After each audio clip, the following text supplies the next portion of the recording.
მოგესალმებით, ეს BMG-ის ამინდის პროგნოზია, რომელსაც გარემოს ეროვნული სააგენტოს მონაცემებზე დაყრდნობით მე, ანა ილიკაშვილი წარმოგიდგენთ. 28 ოქტომბერს სრულიად საქართველოში დრო გამოშვებით ღრუბლიანობა მოიმატებს ღამით, ზოგ რაიონში წვიმასაც უნდა ველოდოთ. დღისით უმეტესად უნალექოთ. დასავლეთ საქართველოში +23, მთიან რაიონებში კი +21 გრადუსია მოსალოდნელი. აღმოსავლეთ საქართველოში ასევე +23 გრადუსი ფიქსირდება, მთიან რაიონებში კი +21. რუსთავში +23, მარნეულში ასევე +23, თელავში +24, სიღნაღში +26 გრადუსი, ომალოში +23, ლაგოდეხში +20, ცხინვალში +19, გორში +21 გრადუსი ფიქსირდება, სტეფანწმინდაში +14, ბაკურიანში +12, გუდაურში +11 გრადუსია მოსალოდნელი, ბორჯომსა და ახალციხეში კი +20 გრადუსს უნდა ველოდოთ.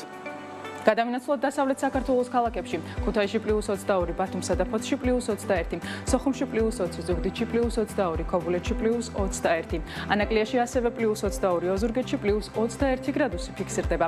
რაც შეეხება დედაქალაქს თბილისში ჰაერი +20 გრადუსამდე გათბება. ასეთი გახლდათ ამინდის პროგნოზი საქართველოში 28 ოქტომბრისთვის. დარჩით BMG-ზე და თვალყური ადევნეთ ყველაზე საქმიან ამინდის პროგნოზს, რომელსაც მთის წყალთან ერთად წარმოგიდგენთ.